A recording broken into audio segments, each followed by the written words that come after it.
Welcome to Hey Dad Podcast. Real dads, tough issues, and a genuine love for a fatherless generation.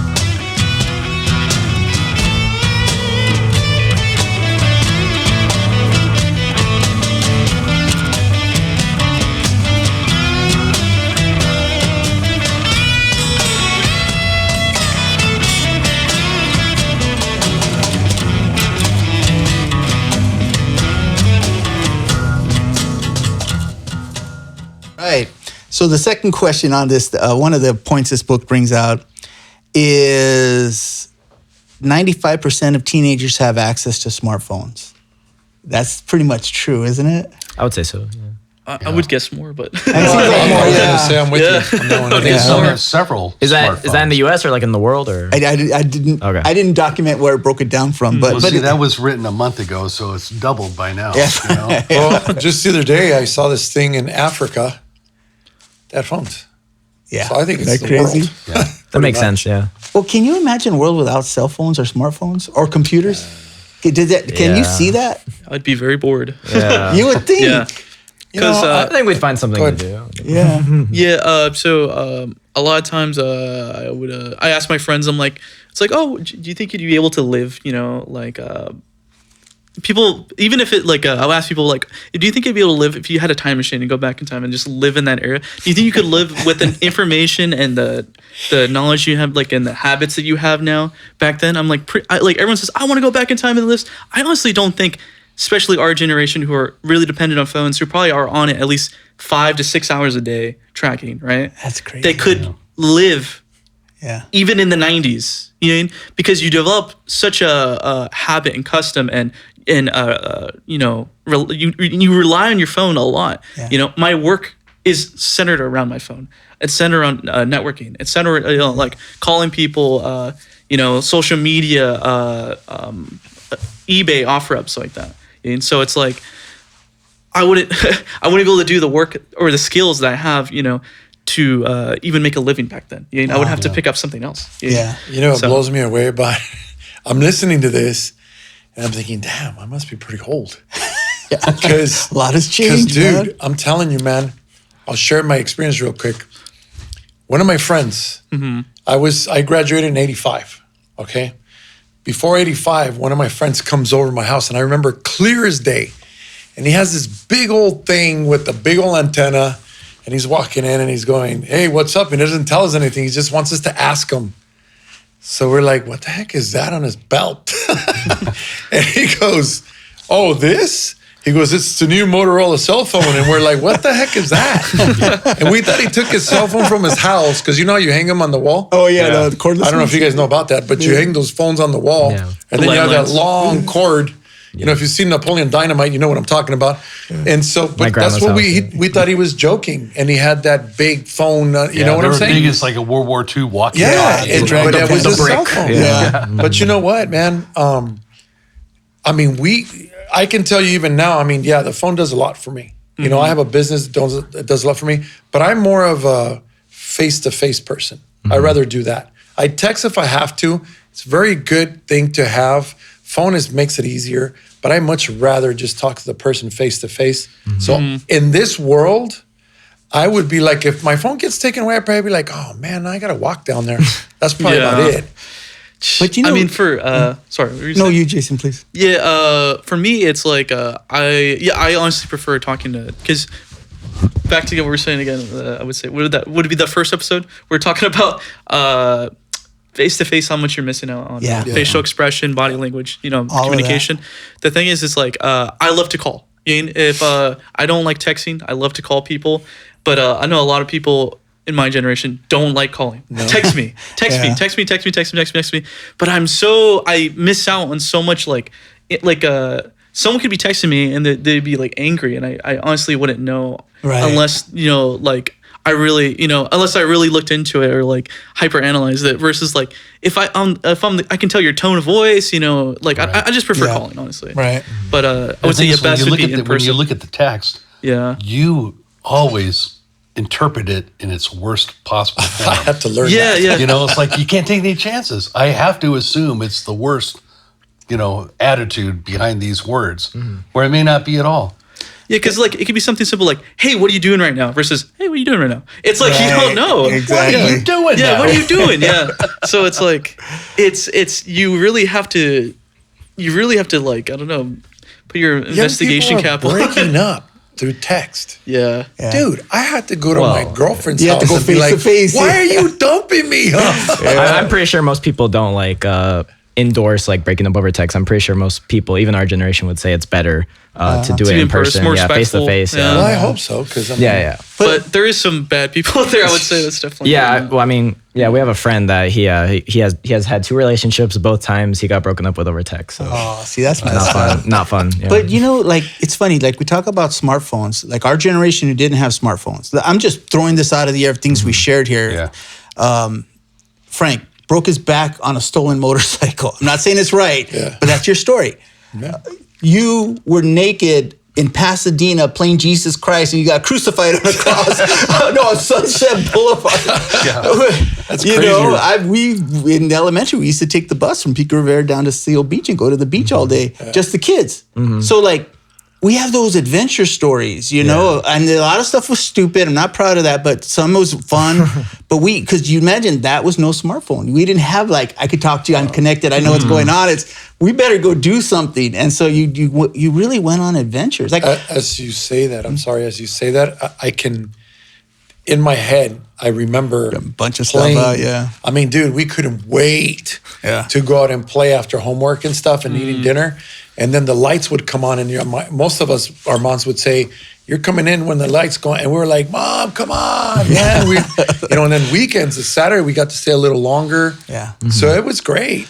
Well, the whole skateboard movement, Yeah. when it started, it was dudes going into abandoned houses Yeah. with pools that were empty. Yeah. And they would skateboard in there. And that's what you did. And then if you knew the neighbor, you'd run an extension cord for music. I mean, but you had those adventures. I almost feel bad for you guys in a way. It feels like, do you guys miss out on all but that? you know, let's slow that roll yeah. just a bit, because let the record show, if we had smartphones, we wouldn't have done any of that crap. No, true. We would have been True. buried right in the cell phone just like everybody else. Because how do you turn that down? I mean, I would say we've had our fair share of adventures too, you know, like whatever, taking the Pronto Pizza sign, going to abandoned LA Zoo, trips to whatever, Vegas, Salt Lake City. Oh, see, that's cool. Yeah, Yeah, I think would we've say had we our fair definitely share. do that stuff like that. Yeah. The whole like going to abandoned buildings and pool stuff. I don't think that's like possible really anymore with like cameras and stuff. Yeah. You know? No, it's not. Yeah, you get can't away with really be anything. as crazy Right. as you want it to be because I think everything is recorded or everything's being watched. I mean, everything you do is pretty That's much true. watched. But let me Yeah. say something about that. In actuality, what we were talking about, it wasn't even considered a crazy thing. It was just, the Something kids kids do. Yeah, Right. it was just like, Unsupervised. yeah, kids. it's just not even bad unsupervised intent. kid stuff. It was Yeah. just kid stuff. And really. nobody was actually like, even the parents knew where we were. It's time to have lunch. They knew where we were, and it's like, okay, mom, you know, we go. Yeah, I get you. And even though there was the dangers of falling and breaking your leg and things like that, but nothing was so protected. Like nothing was so like, oh my God, what are you doing? Oh, I'm gonna sue you and you're gonna get hurt. Yeah, it wasn't like that. Nobody knew your business. Yeah. Yeah, and I feel like because my mom was kind of she was 60. She was born 65, you know, and she grew up up and down, you know, from North California to Southern, right? But she would tell me a bunch of stories that she would do as a kid, and like, and she sees me like kind of more at home, and I'll be playing video games, right, and stuff like that. And she's like, "Go outside, do something, go break into someone, you know, touch some grass, go touch Jason. some Come grass." on. See? But for me, it's like the thing is, it's like I grew up poor, so yeah, I did play a lot outside and hang, you know, play sports with the neighborhood kids like that. But once I started getting a decent bit of money, I fell into a love of video games. Yeah. So the thing is, it's like for my head as a kid, why do I want to go outside when I could be a space fighting astronaut, you know, killing, you know, whatever, you know? Exactly. I So wanna it's like, tap that why all would I go day. outside and live basic life, you know? So it's like, Yeah. as a kid, you think that, but you are missing out on a lot of like. But this is good what stuff, generations so. do, you know? Yeah. Our generation looks back at our youth and say, man, those were back in the good old days you guys missed out. They're always doing that. And you'll do that to the next generation that comes after you. Yeah. You'll talk about all the great video games you had and why are you wasting your time with those designer drugs are now legal or whatever it's going to be for them, you know? Yeah. Where we used to actually have to solve the puzzle and get to level 9 and get the major. But you know what? That is true. I respect the fact that, well, that's your generation. I totally respect it. The only thing that, and not anymore, because I have a son that's going to be 20, so I'm understanding more, because before I used to be very judgmental. Yeah. You know, but with understanding that's your generation, things are different. Obviously, you were born into that, so that's going to be your thing. It's not like I'm going to go back and do what my dad used to do, even if I'm the only guy. Right. You know, but You're going to hit that wheel with a stick down the street. but the one thing that I can say, because I have a business, I'm a contractor, I'm out everywhere. The one thing that used to anger me, now it kind of saddens me, is not all kids, but majority of them, or young men, don't have the communication skills and Personal communication. And because of that, it's almost like they see you as a threat versus somebody who can actually help them out somehow or just strike a conversation. It's like we kind of both judge each other, and I think your side is more from the experience of our generation saying awful things about you because we don't comprehend the fact that you're sitting on a couch playing a game, which you're not being lazy. It's just that's what's open to you versus me always being a street kid because I'm always playing in the street. So that's kind of like the same thing. So I totally understand that now. But the one thing that I just wish, and I try to implement this at home, and I don't have angels, but my kids are pretty good. And I tell them it's so important that because they're like, oh yeah, well, I'll just text them. No, call. I think it's important to talk to people, definitely. Yeah, it's just don't lose that because soon it's just going to be like mind conversation with you just sitting there sucking on a straw playing on a game. And I mean that's overgeneralizing or stereotyping it, but kind of in a dramatic way. What I'm afraid of is that human connection is lost. And when that's lost, it's all lost. Well, we don't need it. Now I can have an AI version of myself talk to the AI version of you, and then they'll have a time together and they'll just update us what happens. Wait, but I have a question. Do you know how to access AI right now? For all you've heard about it? Some. I had no idea how to access it. No, but like it's a mind trip. If it's a mind trip for me, I know it's a mind trip for you guys. Yeah. Like literally, It's new for us. I will. What's it called? I had my friend say just a couple of lines, right? Just told him, hey, talking to the mic right now. We're over like we're basically on a group phone call. Yeah, Discord. Right? And I'm like, just talking to the mic for maybe 5 minutes, right? And I'm going to show you something cool, right? I made him talking to the mic for 5 minutes. And I was like, give me a second to process this. And I was making the AI voice of him talk to him, the real him. Wow. So it's like that's crazy. That's scary, dude. And it's hilarious because I can make him say whatever I want. Yeah, so it's the ultimate, like I would say, like prank to do. Now it says there's people born today that will never know a world that didn't have AI in it. Imagine that. Yeah. The next generation, the generation alpha. Yeah. That's crazy. But even I saw this thing, AI generated art to the song War Pigs from Black Sabbath. And I have to admit that art was really good. And I thought about the artists out there. I thought this is, I boycott this just on principle, but I have to admit it was really cool, you know? There's some things that will blow you away how far ahead these guys were in doing what they were doing. And it's like, what the heck what was in their head? You know, it's just crazy. Well, we're just basic guys. We started our podcast with a heart for guys that didn't have dads.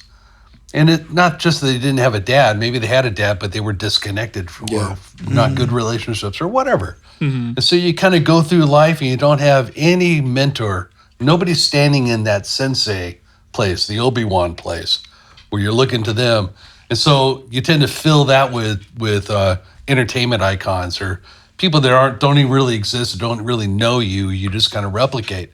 That broke our hearts. Yeah. And that's why we got on here. We started the show and started talking about any topic, just so that somebody could hear dads talking about these things. And so here we got you guys, and you're from a generation that is nearly as foreign to us as if you were aliens that came from. Yeah, you might as well be aliens, honestly. Yeah, I mean, You just Nice look aliens. better. the things you definitely look a hell of a lot better. But how do we help guys like you, guys in that generation? Of what use are we? Yeah, so I think for those who, like, I guess you said, like, people who or men who don't have fathers, or if they like don't have a good connection. I think that it is important for those people to have like really like good role models. I know me and Jason have like friends who like have not grown up with a dad, but they've had some other like male role models, whether it be like like an uncle or like like a family friend step in and try to fill that role. And I think that proves to like be like very beneficial, because I know like single motherhood is like a really, really big issue in American society today. Yeah. And it's like the number one indicator of like poverty, I believe. So I think you need to really, really like, encourage, like the family unit. And if you can't, you need to fill male role models in that spot, to help like, I guess like, like guide the next generation of men. Does it feel like a threat when an older man comes and say, hey, you don't have a dad, why don't you come out to the ball game with me? Well, that's what I was going to say. So creepy, dude. How would you, I mean, obviously, I guess it would have to be maybe through your son, or, like me, for instance, if there was someone, and there's a couple of kids that we talked, and even a young lady that we were talking to, and she went through all of that. But other than that, how do you think it's a good idea to do something to where you guys would feel welcome, the ones that need or would like that? Like, how do you go about doing that? Because if you come off like that, be like, dude. Yeah. Why do you want to take? Yeah, it's like next thing you're gonna do is just hold your robe over. Creepy over it. I mean, it's kind of hard to be an older person to approach a younger person, I think, about anything. But I mean, what you guys are doing, I mean, especially for like doing a podcast like that, it's like you're really going into where the youth is watching, especially YouTube, right? So like what you're doing already is, I would say, the best thing you could possibly do. Just be entertaining and charismatic as possible, honestly, and just I don't know, be real, honestly, just be yourself. There's the thing is that it depends, because it's like you're talking to, if you want to talk to like teenagers, right? If you ever remember yourself as a teenager, you think you know it all. You think you know everything. There's still times that I feel like I know a lot, but I fall flat on my face. But if you're talking to someone, I would say the best age group I would say to talk to people are people who are in the 20s. Definitely. Teenagers, that's a very difficult thing. That's something they need to experience. You can't force them to do something. They need to experience it. They need to screw up. They really need to go They're through. kind of in the tunnel where you can't communicate to them. Well, that meets the demographic we reach. Our biggest demographics, 24 to 31 or something. That's good, yeah. That's where you should be aiming at, because those are people that are like, I messed up and I failed. Now let me listen. Let me just shut up and listen. That's good. Yeah, to touch on that a little bit. So the reason that like those like people who commented like whatever, like simp and stuff, like that is like a target demographic that a lot of these like whatever, like red pill, like manosphere type of podcasts, they're reaching like disenfranchised young men who like, like whatever, don't have like these social cues, don't know how to like talk to women, don't have like, like good friendships or whatever, so they're filling like a very, very like needed market, whether like you and I agree with them or not, like they're speaking to men, who like are really troubled, and they see these like people as like their heroes, Well, our point to this was, see, from our generation's perspective, there's a lot of truth in what they say.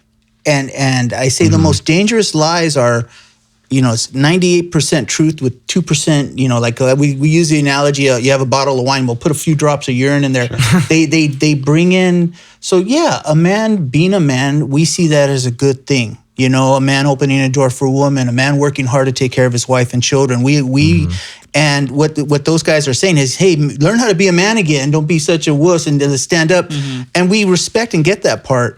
But the part where they really go south in my mind, where that few drops of urine get in the wine, is where they start saying, well, don't marry a woman because you're going to lose that. That's a losing battle. Don't marry. You can use her or live with her, but don't live with her past 7 years, because now you're going to be common law. Yeah, and they're kind of speaking what those kids are kind of fearing. Right. They're kind of wondering, I don't think this really works.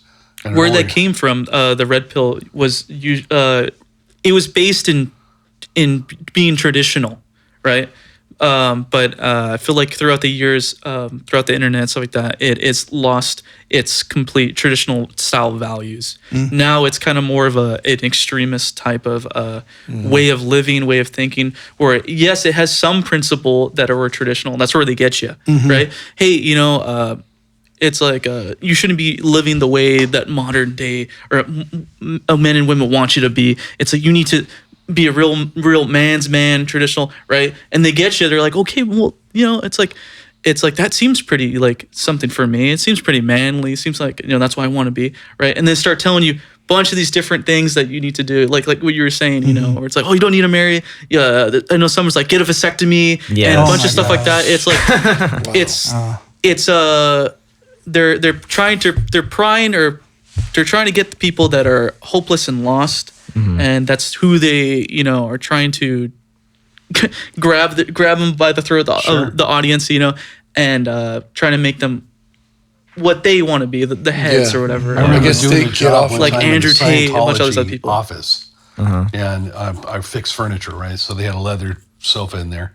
So I'm there just fixing the sofa, but it was one of the headquarters, and these guys are walking around in naval uniforms, Scientology, and they had a couple of people come in, and I was just overhearing how they were just pouring praise and confirmation on this guy. Oh man, you're the best thing to ever walk through our door. I can't believe that we've done without you for so long. But we need you. We have people that you could help. You could unlock all the mysteries of life for them. And they were just like grooming with praise and with affirmation, so that they could close the deal, and this guy would sink into that world and never come out again, Yeah. And it's powerful. I do think some of the things they say are powerful, Hey, get off the couch, start working out. There's things like call to you, like, okay. But see, our premise offends them at its core. Our premise is a man is a sacrificial position. So if my wife needs something, I'm going to take care of her. My kids need something. It's not about me anymore. Yeah. It's not about how happy I am or how fulfilled. It's about taking care of your family and fulfilling that role as the man of the house. But that's where they collide, because we're not saying to go selfish on it. And also try this. That's why I think that, you're a young married guy. One of the strongest things you could ever do in your marriage is take the dishes away from your wife. So you will never do dishes in this house again. That's mine forever. And free her of something. Laying your life down and sacrifice, the world doesn't get that. They don't understand those things and the little textures and that go along with it. Being the man of the house, I think even I was guilty about that. Before I came to Christ, I just believed that's a manly thing to do.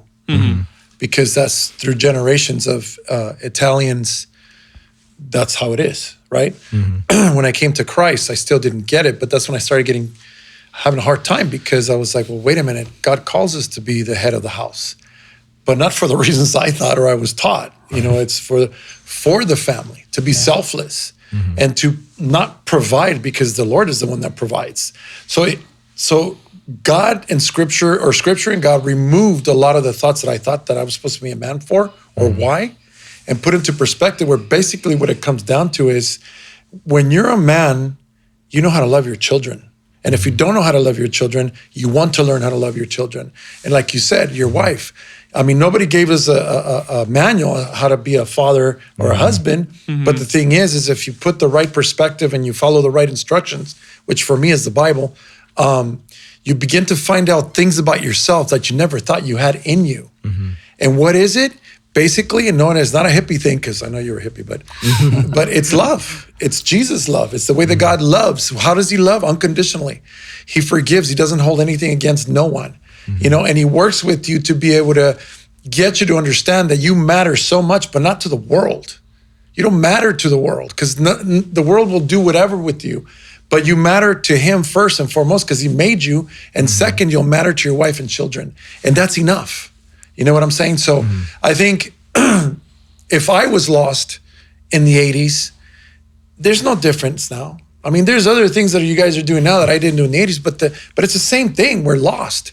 So I think that at least implementing truth, which in this case for me, again, is the word of God, is what's helped me to want to understand you guys, to be excited about doing this. I was so excited today about being here with you guys. And it's because I truly want to understand and make a difference in this big world. If I can make a little difference in knowing how to aid you, or how to walk side by side with you, or how to be a part of your life so I can further understand and do what God is calling me to do. That's the whole thing. It's not about changing you. It's not about accusing you. It's not about telling you my way was better. It's like, how do we do something together? Because I see all these groups of people that are just raunchy to each other, abusing, taking over the weak ones. And it's easy for them. They create these big groups and all these kids are doing this stuff that's just unbelievable. So why can't we do the same? Now it's going to be harder because when you implement the truth and you shed the light on sin, nobody likes it. But you got to stick it out, because if that's really in your heart, it doesn't matter if you get spat on, hit, whatever, because they did that to the Lord. They did that to Jesus when he was doing that for us. So for me now, I'm like, okay, here I am. If I get spat on, that's fine. If I get told names, judged, that's okay, because it's not about me. And so I just want to know how to get that foot in, or maybe an inch at a time in, to be able to be a part of your world. Not for me to understand, okay, cool, I know more. No, it's like, what can I do? What can I do to help? Yeah, definitely. I mean, I would say a big part of that is just, I think you got the hardest part down, is like wanting to do it, is the effort to do it. Because I'm young, a very young person, but I'm seeing these children, and they like a lot of stuff like the shows is like very different from what even I watched. And we're only like a 19, 20 year difference, you know, and it's like, I already have that disconnect, you know, but versus like you guys is a lot of years, you know, so I can imagine how difficult and strange and weird, you know, and not wanting to, because I know a lot of older people don't want to learn, you know, they don't care to learn. It's just more, it's easier just to judge than to just, you know, actually take the time to do the research and look into it and see, hey, you know, it is two different worlds here, you know, and there is different struggles that they're going through versus what I had to go through, you know. Well, in the Bible it says, many are called and few are chosen. Or broad is the road and narrow is the path. Narrow is the path. You know, it's funny because think about what we're selling here. We're selling a life that you become a follower of the teachings of Jesus Christ, right? The problem with that, God forgive me for saying the problem, but here's the challenge with that is, it's like if we have this buffet table in front of us with every delicious thing you could think of, from me to Frank, and the world is saying, hey, dude, eat up. Whatever you want, it's okay. It's fine. No one can shame you. Eat up. And we're saying, hold on, guys. Just eat that, and that, and don't touch the rest of the stuff. Yeah. See, that's a hard sell, but I will say this. In following a path of Jesus, you have purpose in life. You have reason in life. You have God's presence in your heart. To me, a lot of what the world's selling, especially your generation, because you guys have access to all this stuff, it's a lot of lies, a lot of emptiness. And then a lot of things, a lot of people run down those roads and they find out, wait a minute, you know, like, hey, I'll go here. The transgender issue, I watch a lot of these detransitioning videos. Oh, I want to cry for them. I mean, they say, you know, hey, I thought it was going to take my depression away. I mutilated my body. I can't reverse that. And I'm depressed again. And like, you see these lies that are put out there. It's a huge store of Band-Aids. You know, it That's really, what it is. I think that's a unique thing, even more frightening than any 7-Eleven 9/11. 9/11. 7-Elevens could be frightening. Yeah. But you were here for 9/11. But That's a good one. You were here when they cut the tether to the most obvious evidence-based fact of human life, your sex. I mean, everybody has the evidence right there in their pants. And if they can cut the tether to that, then no, that doesn't mean you're a man or a woman. If they can really do that, and that's what's happening. That cancer is metastasizing. It's coming out of the universities now, out of leadership. And you're shamed if you don't buy in, if you don't toe the line. But if they can untether from that, they can untether from everything. Anything and everything. Yeah. Human life, the value of human life that we all assume is there, they can untether from that. Yeah. Well, that's been attacked too. There's a lot of things we stand on there's issues in Christianity that we have to take ownership of that don't sell well in this generation. And that's just how it is. And they're not going to sell well in the generation coming up. Yeah. Yeah, I mean, I do believe that there is a lessening in our, especially younger and younger generation, like that they're losing religious, I would say, backings in their life or religious principle. I do believe we live in confusing times. I believe there's a lot of science that's coming out that is very new and kind of hard to grasp and to understand. The thing is, with science is that it's always being changed, and things are always constantly being proven wrong, right? Even if a thing that you think is fact right now, or it's a scientific theory or law, it's going to eventually change to something else. Something else is going to come out new, right? And for transgenderism, it's like it's even confusing even for me, right? It's confusing for a lot of people, But even if the fact is that there is people that do feel that way, and there is people that are sad because that they feel like they're believed to be one way, but a lot of people are denying them that they should be. It's very confusing because especially if you're a religious person, you think that's morally or sinfully wrong, right? But for them, it's just that's how it was, that's how it was made, that's how I was born, or however, and it's like, if I was in that situation, it's like imagine yourself, right? You woke up and you're I think I used to say this before, but like you woke up and you're a straight person, but everyone else was gay or homosexual, right? That you would feel completely. What's wrong with me? What is wrong? Yeah. What is wrong with me? Especially when you didn't ask for it. Yeah. Like if there was a switch you can hit, you'd probably hit the switch, but there isn't. And a lot of people think that it's a choice, but it's like you didn't make a choice for you to be straight. It wasn't a choice. It's just something you were born with. Like, but see, the biology is set in stone. The psychology is what's fluid. The psychology. That's the whole point. Yeah. You can have compassion on somebody. I have compassion on these guys that are pedophiles. Like they didn't ask to be turned on by kids. Who would choose that from the menu of life? Something was done or something was wrong. Yeah, I mean, we don't know. But you got to have compassion on this man is living a suffering life. No matter how it all turns out. Yeah, it's horrible. Yeah, I'm not. Yeah. I think pedophilia and transgenderism is two different things. Of course. No, we're not comparing them. We're not equating the value. Also comparing but not equating. I think from what you're saying is, again, when you walk your journey with the Lord and you reach that intimacy with God, you begin to have those feelings. You don't condone what was done because it's wrong. But that individual has the same brain, the same heart, the same cells, the same blood that runs through you. And then you start thinking, man, what went wrong?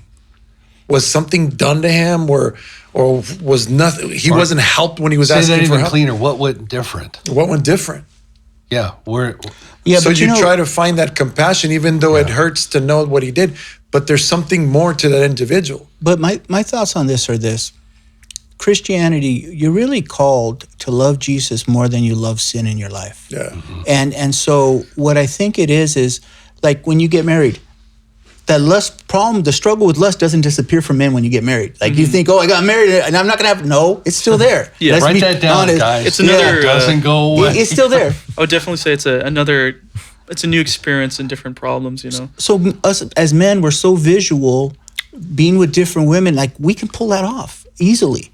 The thing is, though, this is where the discipline comes in, is even though you have that appetite, you fight it and you live a life of obedience and sacrifice.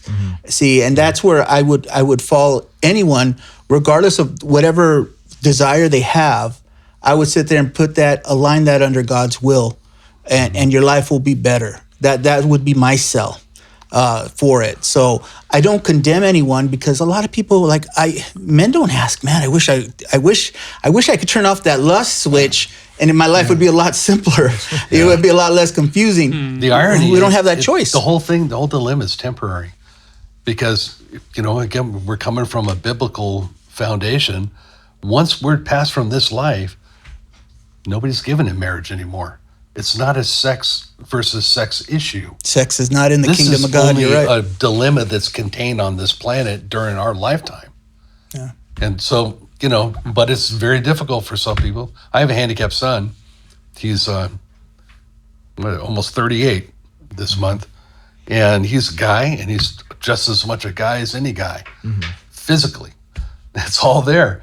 But mentally, everything is fluid in him. He's still like, a 5-year-old on the inside. Completely free from all these dilemmas that complicated people fight with, Yeah. And in the end, I mean, we have compassion for people. Anybody, look, we're all just trying to get through this life. Yeah. We're all swinging for the fences and trying to figure things out and trying to make the best next step, and then the best next step after that. Let's all have a little sympathy for everybody in the boat, Yeah. My heart's filled with sympathy, and we're commanded to love everyone, and some of the church misses that. You're commanded to love first and second. Love is the first 2 greatest commandments in the Bible, and some people have no love. I like to bring this one out. I've never been rebuked in church for being fat. Yet, gluttony's a sin. that right No. And if you did, I'd be like, forget you, I'm out of here. So let's put things in perspective. Exactly. Let's be careful who throws Because the you're first not the stone. only one. That's why. You have to rebuke everybody. Man, though, you gorge at church and everybody's cool with it. I know. Do you have to break off, Mikhail? I know you have a limitation on your time. Yeah, I can say a few more minutes. Okay, it's the 10 after right now. You all right? Okay, that's fine. Okay, good. Just let us know. Don't. right, sure. But this kind of leads into the next question from the book. The book brings up. It says right here, Gen Z is far less interested in Christianity. Do you find that true? Yeah, I would say so. Yeah. Yeah. Like I said earlier, definitely. Why do you think? What do I think? I think because. I think definitely the rise of the internet, so Information. We access like a lot of different information, we think that we have all the answers like right in front of us, So I think that's probably like a leading factor, That makes sense.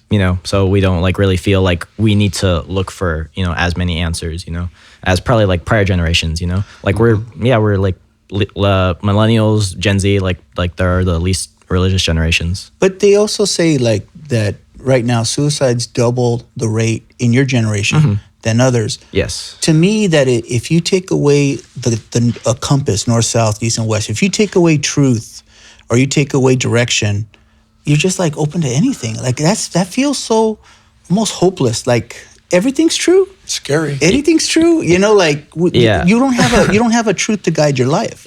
So I talked about this in one of the other podcast episodes. So there was an article by The Economist, and it basically showed that, a lack of involvement in religion is a leading factor for a lot of the rising in depression among this generation. And anxiety, but, it's not even so much as the religion itself. It's more so the communities that, that come with religion, because now I would say like a big like problem is that a lot of people are like lonely. They don't have like those valuable relationships. They don't have those like communities. They're not really talking to their neighbors as much anymore. A lot of that stuff like comes with being involved in like a church. Like, you guys know each other from church, Right. A lot of people from this generation don't really have that, So I would say like that's probably like the like biggest reason, That's That one of the makes a things lot the of book sense. talks about. It says your generation has traded authentic relationship, which is this, for counterfeit relationship, which is texting and group chats and things. But I think it's more than just the group gathering, because there's a premise here. I understand why people don't want to gather. Your son has special needs, right? He screamed at my wife one day. You may have said something that offended me, but then we fall back on the God part of that. No, I forgive. He's my brother. I'm supposed to love him. I bear with one another in love. You have those principles that really draw you together. Yeah. And then there's an aspect I don't think that would define in an article like that is there's the Holy Spirit that bonds our hearts together. So there's a hill to die on for us. We have a reason to die. Does that, what I mean? That means something, man. It's more than finding the social acceptance. It's having a reason to die. And I know it sounds dramatic, but it's true. Well, let me tell you, it's something. It's great that you said that, and he said something too, which I believe that's part. I don't think that's the answer, the whole answer, but I think that's a big part of it. Is we don't feel alone because of that. Yeah. So my wife can stop talking to me. I can get divorced. My kids will not talk to me. I can be heartbroken, but hey, bro, I need to talk to you, man. Can you have some time for me? And I come over, hey, brother, can we hang out? I need someone. And you know what? Then you guys build me up positively, not implementing nonsense, but just the word of God and truth. And you're not going to side with my nonsense. If I'm the one who caused the problem, you're not going to be like, yeah, bro, but that's just the way it is. No, you're going to be like, look, you got to understand something, man. This is what you did wrong. Or try But this. in love. You come out, hey, I got something on the side. I'm hooked up with this other woman. Dude, we'd be like, Frank, dude, we're going to talk, bro. Yeah. I mean, there's that level of responsibility. There's that level of responsibility. And- if you give yourself to that and believe that truth, that's what happens. That- I think yeah. a big issue is that your generation isn't buying religion the way that we've packaged it, Right. and the package that we bought, because it looks very different. Even going back to my hippie roots, nobody does that anymore. We talk about that. Their big movie came out about it, but nobody wants to live that way anymore. They're moving on, and I think that you probably find more sense of a community immersed in an all immersive video game, where you're talking to people on headsets from all around the world, conquering Zog the like warrior, I said, or whatever. I was gonna say earlier, I was like, a lot of my best moments with some friends was actually over online in a video game. Yeah. Which I think it's kind of funny because, for like you guys, it's lights. Those street lights turn on. Gotta go home. Yeah. Versus for my generation people, we weren't outside. We were in our rooms on a console, so we're up until 6 a.m. to the morning. Yeah. From straight from after school to the next day. Yeah. We're just constantly talking and laughing and joking. There was no breaks, no nothing. Right. So yeah. See, no breaks either. Yeah. Does that feel healthy to you guys? Or is there something inside of you that says, this is a Maybe little... I Well, should there's stop a a reason little why bit. you're up there at 6 because it's great. I would It's a say blast. it's addictive too. They design Yeah. them to But I trigger mean, the it endorphins is in very your brain. attractive. And I have- even the little bits. It's like I said, a lot of. It's funny because I say this to joke all the times, but it's like I would say a lot of my knowledge about a lot of things was from video games, which I think it's pretty funny. I don't know because I learned a lot from. My interest to reading was not because of school. I was poor, so I had like the very first generation of Xbox, right? Which is probably still kind of new to you guys. So I would we say, grew up with Atari, yeah, dude. Atari, and Sega, Genesis, right? Pong. And so, but it was a Star Wars game, and it had a lot of reading. And I was so young, I was still trying to figure out words. I was like, I need to learn how to read to play this game. Unlock So these mysteries. so I paid attention. So like when I was like learning like English like that, so it made me really want to learn and problem solve and and really do a lot of really thinking stuff versus a lot of, I would say, older generations kind of like, oh, you're rotting your brain. Yeah, well, see, I don't Yeah. think we disrespect that experience. Yeah. That's not our experience, but that is a rich experience Yeah. for Yeah. what it is. Now, you can't live on that any more than you can live on a diet of donuts. Yeah, for the that's rest very of your true. life, Yeah, you know? definitely. Yeah. But If look, you- I've been there. I've been immersed in the games, and just like you're sink into a time machine Yeah. and pop out another day down the line. It's like, what happened? If you default, it's like anything else. Game, marijuana, alcohol. If you're gonna use it to suppress something to make you feel better or just to forget and get lost, that's when it's wrong. But if Yeah. you're gonna use it, and like you said, the reading part and all that stuff, I have games that I have a 9-year-old little girl, and she does the one you build stuff with, The blocks. Minecraft? Minecraft. Yeah. So I timeless, yeah. let her play that because she's constantly just building and figuring things out. So I mean, I think that's great. My son, he plays all different types of games, war games and all that kind of stuff, and he's really good at like finding codes, I guess, and all this stuff. So he does it for that.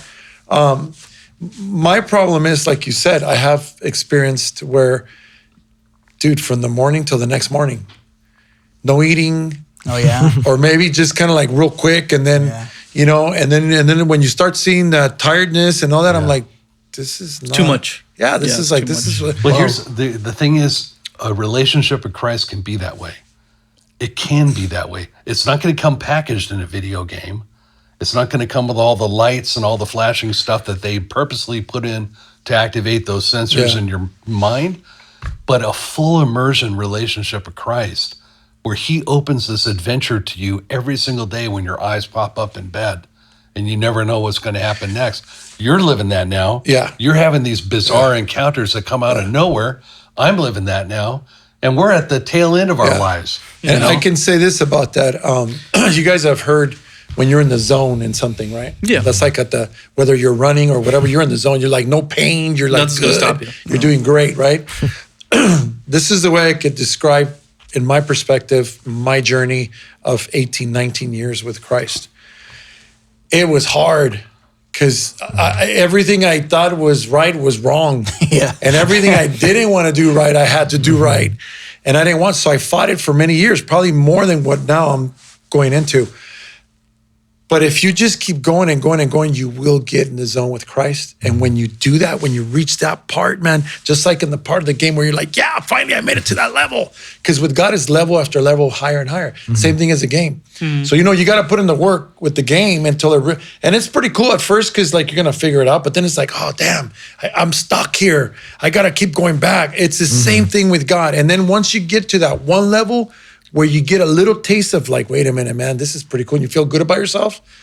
Same thing with God. And then you get in the zone with God, man. And then things begin to happen in your life where you're like, whoa. And you know that there is no way that it wasn't God because nobody else knew anything about it. So that's, if you chip and chip and chip and chip and get to that point, trust me, man, right now, we do about another 3 shows because it's just nuts what's happening. Yeah. And I even break down sometimes. That experience has nothing to do with religion. It has nothing to do with that religious packaging that I think the Gen Z is looking at. They're looking at that, I don't want to sit in a place and listen to some guy talk. And, it's all the packaging they don't like. But if they ever just, broke through the matrix and saw the real power of being alive with God in a personal relationship. Imagine you mind-blowing. Unraveling the secret about you. And you'll never know that secret if you don't try searching for it. Now, it takes work. It does. But, and obviously I was in a place where I didn't care about that because it didn't even faze me. But I could tell you now from experience, I'm finding out that Frank, I've been called these things, okay? Even in my family, I'm not an ogre. I'm not mean. I'm not rude, disrespectful, non-caring, impatient, me, selfish. I was all those things. And now it's like, dude, I'm like, I can't believe I can love this way. I can't believe I really care about someone this way. I can't believe that it pains me. I can actually literally feel the pain of this person. Lord, what can I do? Use me to do something. It's not even about your career, how much money you make, what you own. It doesn't matter. And you know what, dude? That's like, I know I shouldn't compare it to this, but if you've never done it, don't. But I'm just going to say hippie era is the best high you ever had is probably acid. Yeah. I never tried it, but I hear them, oh man, it was like, wow, what a trip. It's totally different. I've never done any of that. But the reason why I say that, that's no comparison to God, and God forgive me for this. I'm not saying that that's what it is. I just think in my generation, drugs were huge, like acid was big and all these things, right? And supposedly those were like the trips, right? This is no comparison to that. And the reason why is because it doesn't harm your body or mind or others. But the being there and you feeling so protected, so loved, and so backed up by the Lord, because that is the purpose. Well, it's Frank, what you're describing is they talk about in Romans. The world programs our mind a certain way, and we're bent towards selfishness and pleasures of the flesh. But what that does is you come into the spiritual world where your mind begins to start healing. And in that healing, spiritual awakening comes, self-awareness. Yeah. And it's funny, this is going to sound bad, but a guy said, I got saved 30 years ago and God hasn't stopped killing me since. Like, it's dying to yourself. Yeah, it's dying to yourself. It's becoming understanding. But the one is the real benefit for me is my heart is filled with love. And I don't come from a nice place. Yeah. I come from a lot of bad. But my heart's filled with love. My family's blessed over it. I see 55, I got saved in 1982. I was 15 years old in East LA. And I look back and I think, man, if I wouldn't have lived that track, and at a young age, I started doing stupid things, so I was on a very bad track. And I realized, man, it would have been so different. And to me, it's so crystal clear. But when you have so many other things coming at you, and they're all true, and you can't say that one's not because now you're judging, and you have all this. to me that seems so directionless, like Yeah. a boat without a rudder or with a compass that doesn't work. Where's north? You know, I want north, and I think that if we all found north, there would be a lot less depression. There Well, would be a lot less anxiety. a lot Son less- of a genius alcoholic, verbally abusive. I'm the only son. Tormented my little sister with fear because she was afraid of him. Disrespected my mother. I chose not to be a drunk, but I had the anger. If I would have never came to Christ, I'd probably be the most raunchiest person. I've been divorced twice. Not blaming the female. A mess. But the only way that I could be here right now with you guys, I'm given an opportunity. Somebody believes in me enough. Somebody knows that I was meant to be for something. I want to know what that is. Yeah. And I don't have the answers. I probably never will have the answers, but I want to be a part of something. And not something that the world says I need to be. I want to be a part of something that God made me inside to be. I want to know who truly, I'm going to spend the rest of my time until the Lord calls me to be finding out who am I really? Yeah. And what was I made for? And you never arrive. It's always a constant. It's a constant level change. And it's a choice. Now we just got to get you to pick up some cues from the way this man dresses. yeah, why aren't we? We need to learn from You Mateo. Honestly, will God. never catch me in a tie. I don't have anything against it, but this is me year round. All right. Yeah. All right. Mikhail, I want to be sensitive to time though, Okay. because I know it's 25 after. Okay. You cool? Yeah. Okay. And I'm worried about you. They're fine. Yeah. I want you to get- So, Wait, he's got something to say. oh, please, yeah, go for it. No, it's fine. Oh, no, I want to hear if you got something just about. No, yeah, no, because I don't know if you had a question right now. No, I could wait. These are just the issues out of the book on the. Okay. No, yeah. I feel like, yeah, like you guys have really great interesting stories. I think that's really helpful, and I think a lot of this younger generation needs a lot more of advice like this. I think it's incredible that you guys are have this podcast, and you do have a voice, and from what I've seen, you guys do have a following, and there are people, I don't know to the extent of what comments you've received, if you've received praise, from some people. Mostly positive. Just Positive? the one MagTow. That's when they came out. Yeah. Okay.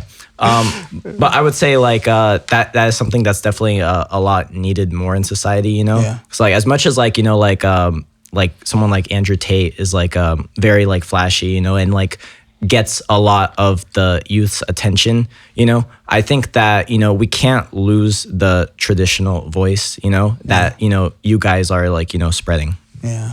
Thanks. Thanks, man. Because we feel like it holds society together. That the fact that a father should not leave his children. Right. A man should take care, and that's not a popular thing to say today. You take care of your wife. Your wife needs something. You it's your job, dude. You know. Definitely. I do believe in that. You're right on. Yeah, there's And a with dog what you coming, just said, you better step right in the now, way. that is a huge blessing to us, because this is what it's about.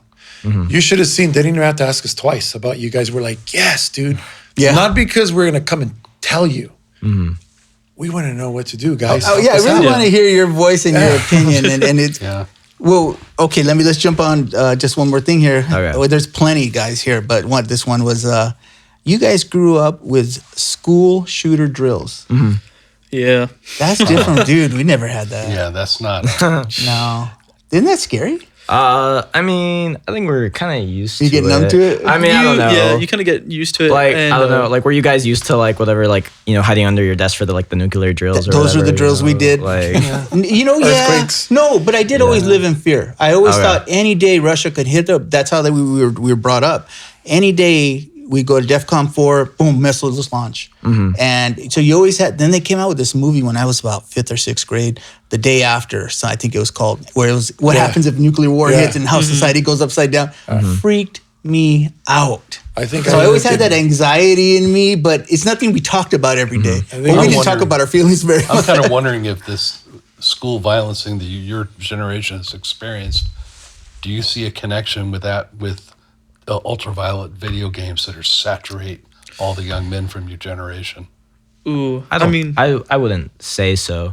I don't see a lot of evidence study wise on a correlation between video game violence and like school, like whatever shooters, you know, like, I mean, if you hear like a lot of like what these people, like some of them have like manifestos, a lot of them just like, you know, like are whatever, like socially awkward, like are like don't have like a great upbringing typically, you know, like are not all mentally there, you know. These are people that lack like proper guidance in their lives, generally speaking, you know. I wouldn't say that video games is an outgrowth of that. Do you think that the people that do that should have been visible to people that were paying attention? 100%, yeah. Yeah. Like would you know if somebody was like going that crazy they're your classmate? There's signs. I would say there definitely is signs of you, as horrible kids are, there's always like that joke where it's like, oh, this guy wears a little too much black, or he wears a hoodie in 90-degree weather, and you're like, he's a school shooter. And you're like, you always say, oh, be careful around that guy, make sure you're friends with him, you know. But Wow. I know a lot of people make horrible jokes like that. But no, I think there is definite signs of like, I think there is signs that you could probably pick up on that someone's going to shoot. Like it's like what's their interest? If there's a kid who's interested in knives and guns, you know, obviously, you know, if he's constantly being bullied at school, you know, it's like that stuff is going to definitely lead you to hate everybody, hate your life, and want to do the most destructive thing possible. Well, I think now with how much is going on, I think you guys now have been educated to know kind of the signs. Yeah. Because Yeah. before you could have that. If you saw something that, is that enough to pick up the phone? You need to get this guy out of my class because he's going to blow. That's the thing is, I don't think anybody can take No, action. I don't think anybody can be that good. Unless you I used personally to know a guy Tough, yeah. that lived, you know, It he's is, all yeah. into guns. You know these Yeah. from our generation. Yeah. These guys that always have guns, and he had air guns, and he would hang out his apartment window and shoot cats and pigeons Wow. in That's the messed up. alleyway. His explanation is, I'm just like, you know, exterminator, get rid of all the vermin. Yeah. It's like It's hard to I pick don't up on think- someone who has psychopathic like don't tendencies. think- our that's- generation was the BB gun generation where you would be You shoot your kind of like eye a out. little Well, you shot runt by BB doing guns, stuff you yeah. shouldn't Well, you do. know what? I used to set up little plastic army men and action guys, you know, little wrestler guys for my son to shoot the BB gun. I get him a BB gun, and he loves shooting guns, but he can't really do it. I have to kind of hold it, and he shoots the trigger. I set up, and I put a big blanket behind it so the BBs would hit and drop to the ground. Did everything right? He shoots one of these wrestling guys, Hulk Hogan. The BB bounces back and hits me. I almost shot my eye out shooting Hulk Hogan with a BB gun. I couldn't believe it. That's part of having that too much time on your hand outside. I think you're getting into a lot of stupid things. it's.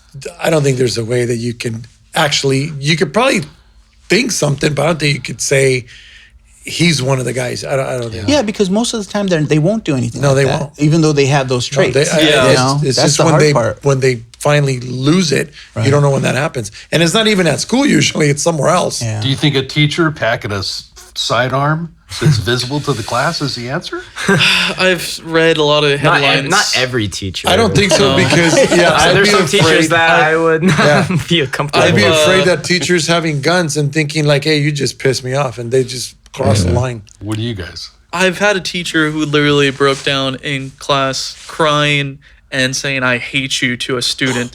So I wouldn't Wow. want a gun to be Yeah. in her hands, you know, especially at that moment. Yeah, you don't want to harm that You're dealing person. with a bunch of brats. You know, bunch of like teenage brats, especially. Yeah. So it's like they're Probably more gonna of a piss you danger off. for them to kill themselves Yeah. in that environment. That's a good point though. The teachers they must get crazy sometimes the way No. the kids Yeah. act. And The depends teacher on was the like threatening on teacher, quitting. yeah. Honestly, the experience I had with my teacher. yeah, wait, So- true story. I had a teacher who bought meth from kids and was a Nazi.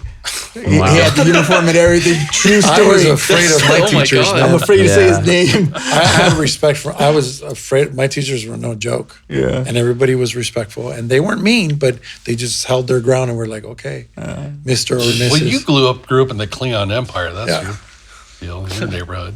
Why? What makes it the Klingon Empire? Because they're all warlords. Yeah. Everywhere you go, you never know who's. Oh, and it's their duty to assassinate the one ahead of them. to pull out the weakness from you the were tribe. raised with that respect. Yeah, that's funny. I want to be sensitive, McKay. I'm really Yeah, trying to. I'll, You're so sensitive. No, it's okay. I'll I think make my departure now. Though. Okay. Yeah, I appreciate you guys having me on. Yeah, all right? thank you so much Thank for you. being here, man. Yeah. Let's do this again because this is a lot of fun. Yeah. All right, be nice to If Jason. you have a few, okay? if you have a few things, I can continue the rest of the Yeah, questions. sure. No problem. Thank you, Mikhail. God bless, man. Okay. Okay, well, I got plenty for you, Jason. Now he's alone. We got him separated from the herd. Okay, your generation never needs directions. Never needs directions. I mean,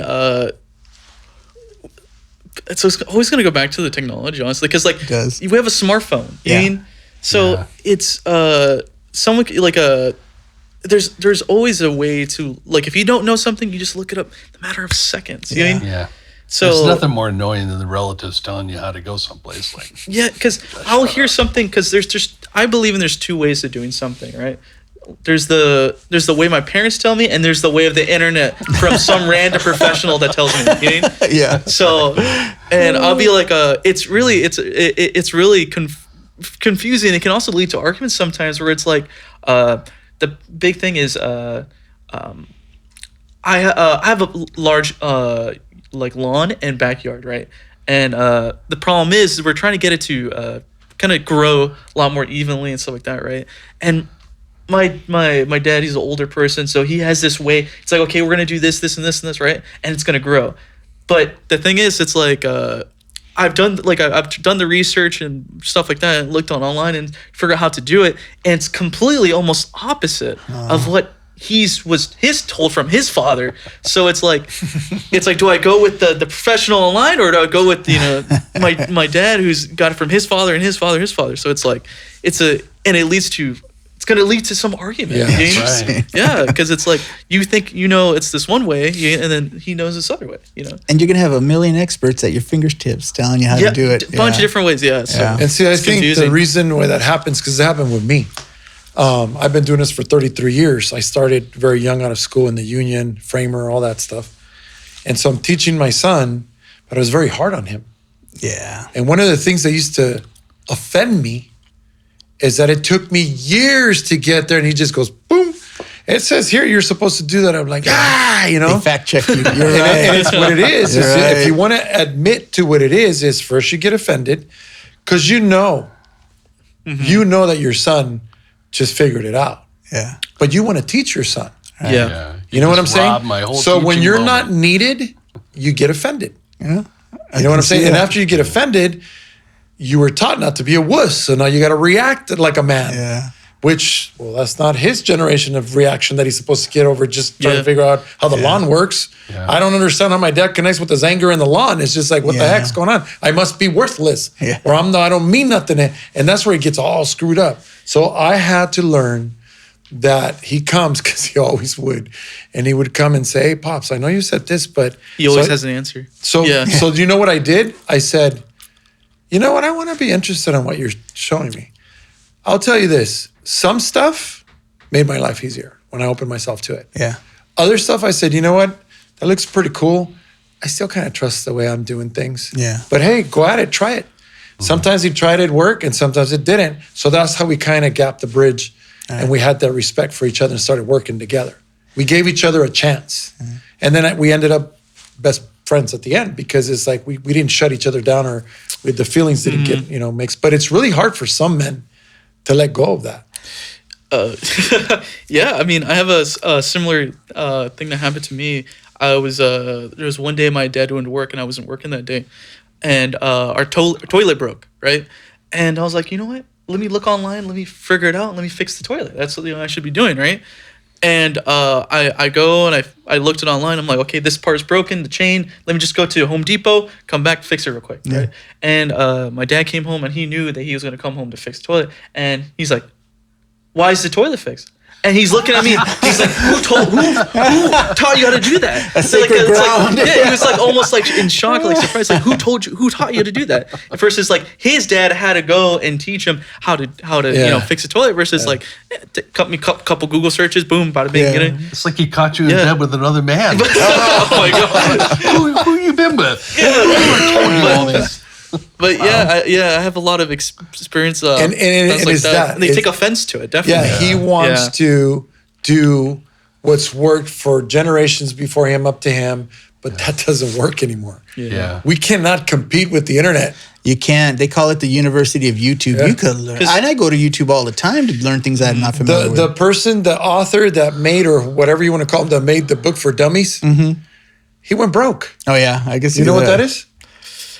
The book for dummies, the yellow books. They teach you how to do step 1, 2, 3, how to do something. Yeah. That dude, dummies book they is how used to to do be. There this used to and be a rack of books way back in Home Depot when you walked in. Yeah. Yeah. All that's everything. gone. Yeah. As our Thomas guides are all gone. Do you know what I a mean- Thomas Guide is? Yeah. That actually no. That big giant map that's on a spiral. It's your bound, phone, your phone memory on paper. all analog. So we had to, just like people do the You had to ships, look up the street, coordinates and, and all that. glossary, Yeah. and it would give you a grid, a page number, It's and a a grid. grid. Yeah. Go to page 67, grid B17, and you go to B17, and it being this little thing, you gotta search and search. Oh, there it is. Then you gotta get your highlighter, highlight it, then highlight the That's path. how we would do I that. remember the big car maps that you would go take out. Yeah. It's like Yeah. that. We like were a phone great book. navigators, though. Yeah. We were great navigators. No, but we we had knew to the pull names over of all ask. the streets. You we better knew know the names of the boulevards. streets. You better know now the big it's ones. like, Just tap in on your phone, boom. yeah, now it's Yeah, like now take it's me to easy. Ridgecrest. They'll hold your hand on your wheel. Yeah. In London, that was, to know the knowledge. That's the knowledge of how all the London streets connect. That used to be the mark of a great taxi driver. People And all tell that me. got blown away. What's your phone number? I don't know. I never call myself. Yeah, I don't know my wife's number. I don't know my kid's number. If I just know that baby's here and daughter, son, I don't really know their numbers. So if I lost my phone, I couldn't call nobody. I Well, can't. there's good things that have come out of this technology. We used to pull over a lot and ask people directions. Hey, dude, how to get to? Yeah. And then somebody That local was would very always just common. point. That was really common. You know what I saw the other day? Blew me away on Whittier Boulevard. I don't think this person was all there. I don't think it even worked, but there was a payphone and they were on the phone. I thought, I'm looking, there's no wires. This is not working. And it looked like a homeless person, but they were on the phone. And I'm thinking, does that still work? Now you see it, the whole payphone structure being pushed along with a shopping cart. Yeah, I mean, like the government's mobile now. phone, man. I seen homeless people with, like better phones than what I had at sometimes. I'm like, Jesus Christ, They're free. Yeah, free bomb phone stuff. Yep. Well, check these ones out. Jason, tell us what you think. Your generation is overwhelmed. Overwhelmed. No, we're just bored. Really? Honestly, truthfully, I think it's just bored. I would say there's a lot of just stress with you guys growing up. I mean, if it's economy, house crisis, I don't know, tons of stuff. What's happened other than I would say 9/11 for my 20 years or 21 years I've been alive, right? There's Yeah. not been much. And everything that is a big headline news isn't that crazy, honestly. It's not When you went something. through the COVID crisis, was that not Oh, not registered? that made it even worse. I mean, the COVID. Okay, so the thing is, the COVID crisis. There probably is people that knew some people that died and stuff like that. But for me, it's just I took a couple weeks off of either for some people it's school or from work. Yeah. It's we had to wear a mask. It's like I feel like other generation had to go through. I think a lot more than what really Yeah. we do. I know And- there's still people alive today that stormed the beach at Normandy. I was just 'Cause, like- watching, the Band of Brothers, and these guys every day. We're going to do a job where a bunch of you guys are going to get killed. Yeah, you're not because gonna make people are it. trying to kill us, and we're going to kill them, and we're all 17 years old. You think that's going to make a mark on the generation? Yeah. I don't believe you guys had time to really think about what is, like about social, like social, like stuff like homophobia or I don't know, like transgenderism. I don't think you guys had the time and like really that was because that's literally our biggest concerns right now as our generation. It's like who hates who is what, who's this and like that. It's like we didn't have time to do that, or you guys didn't have time to do that. Versus us, it's like there's so much time on the hands. You We're make a good we're making point. up who knows what, especially nowadays. I think Yeah. I think we weren't the country, although still wealthy, we weren't as wealthy as we are now. Like for instance, the video game craze. When Atari came out, in my neighborhood, nobody had Atari. Yeah. only one kid. I knew one kid who had it, We were all there. and we didn't all get it till like 5 years later Yeah. when they're selling them at yard sales. But this generation, like everyone has like. The latest. So when I turned 18, it was all I had to get to work. There was a little more desperation and survival. Yeah. And we didn't. Yeah, you're right. We didn't worry ourselves with other things. I was working in high school. Too busy. Summer jobs in high school. Yeah, I had 2 jobs. Yeah, flowers and pizza. I mean, you just survived. And coming out of high school, before I came out of high school, one of the things, my dad was really good. He was an engineer and accountant, and he was really good with money and numbers and all that stuff outside of his drinking. And I did learn these things from him. I needed to have a house out of high school, at least by the time I'm 25. And actually, I got a house when I was 25. How does that mountain look to you? Ooh, getting a home in California? Almost impossible. I would say it's practically impossible. You want a 3-bedroom house? Oh, you need $1 million. Yeah. So just even renting a 3-bedroom house now. It's insane. You It's need crazy. to. So what's your game plan?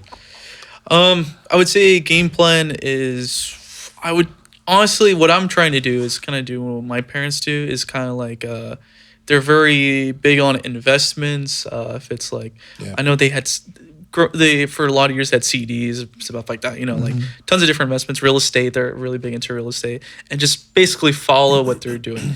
I know a lot of Gen Z, they kind of have to not really do a lot of them are getting more degrees. A lot of them are going to more school, doing high paying jobs like that. They have to.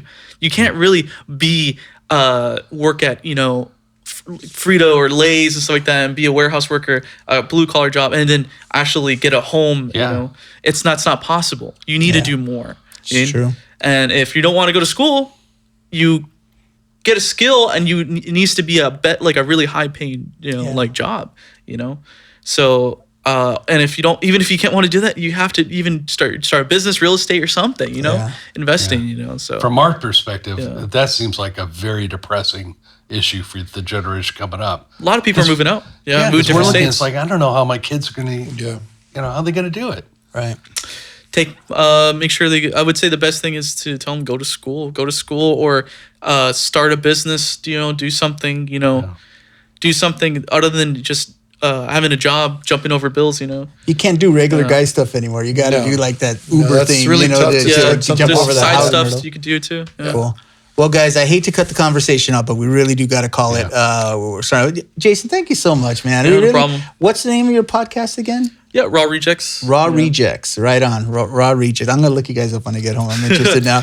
Yeah, thank you for your time. Appreciate it. Hope we didn't come at you too hard or we just like these transparent conversations and and I know we may be coming from a little bit of left field, but that's where we live. So Way over. all right, guys. Well, thank you, Jason. Thank you, All right. Mikhail, Raw Rejects, and guys, thank you pray. for. Oh, let's close Lord, prayer. I just lift up this podcast, Rod Rejects. I ask your anointing would fall upon these 2 young guys and give them creative energy, vision, and wisdom, and pour it through them as they build their foundation. They build their viewing audience, God. So I pray that your blessing would be upon them, and you would put a lamp under their feet and guide their steps. Yes, God. And for all of Gen Z, help them find those connections with the older guys, older women that can help along the way. Yeah. Bring us together. In the name of Jesus. In Jesus, we pray. Amen. Amen. Thank you. All right. Right on. Cool, man. Yeah, this is really good.